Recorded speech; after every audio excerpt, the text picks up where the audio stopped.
नमस्कार, मी धीरांश गादेवारची आई. 2 वर्षाचं माझं मूल 2023 रोजी Imperial multi speciality hospital Chikhli येथे दगावलं. तो अंडर ट्रीटमेंट होता. मला सांगण्यात आलं की त्याला मायनर लंग इन्फेक्शन आहे आणि आम्ही खूप व्यवस्थित त्याची काळजी घेतोय असं डॉक्टर जितेश मदन सिंग दोबाळ यांनी मला सांगितलं. पण 18 तारखेच्या सकाळी मला बाहेर थांबायला सांगण्यात आलं, काहीतरी सॅम्पल घ्यायचेत म्हणून.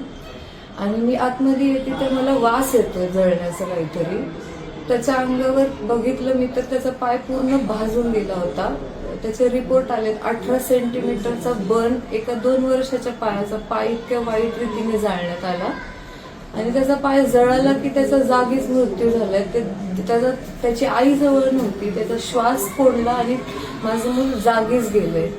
आणि माझं मूल कशामुळे गेले नेमकं ह्याची कारण कुठल्याही रिपोर्टमध्ये अजूनही आली नाहीये. तुम्ही पोलीस स्टेशनमध्ये गेला होता, त्याच्यानंतर तुम्ही YCM ससून सगळीकडे सगळीकडून मी वर्ष झालं फेऱ्या मारतीये. सगळीकडून मला खरं सांगायचं तर काहीही नीट मदत करण्यात आली नाहीये. काहीची कुणी ऐकायला मॅडम हे असं चालत राहतं अशी उत्तरं मला देण्यात आली. मला फक्त एक हे करायचंय की त्या डॉक्टरांच्या विरुद्ध कडक शिक्षा व्हावी त्यांना, की जेणेकरून उद्या चालून एखादी आई तिथं जाते विश्वासाने तर तिचं मुलं असं चालता बोलता दगावू नये. तुम्हाला नाही हाताळता येत मशिनरी तुमची तर नका हे करू. एखाद्याचं घर नका उद्ध्वस्त करू. सगळ्यात महत्वाचं म्हणजे तुम्हाला ससून मधून काय रिपोर्ट मिळालेला आहे?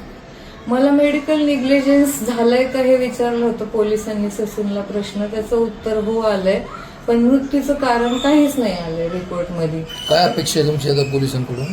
पोलिसांनी योग्य ते प्रश्न ससून कमिटीला विचारावेत आणि मला ससूननी किंवा कुठल्याही जी काही कमिटी असेल माझं मूल कशामुळे पाय जळायला कशामुळे दगावलं, पुढच्या मिनिटाला त्याचा मृत्यू कसा झाला हे मला जाणून घ्यायचं. आणि ज्यांच्यामुळे घडले असं समजा निग्लिजन्स असेल असं अहवालात आला असेल तर तुमची आता अपेक्षा काय? त्यांच्या विरोधात काय कारवाई होणं गरजेचं आहे? Medical negligence causing death of my child.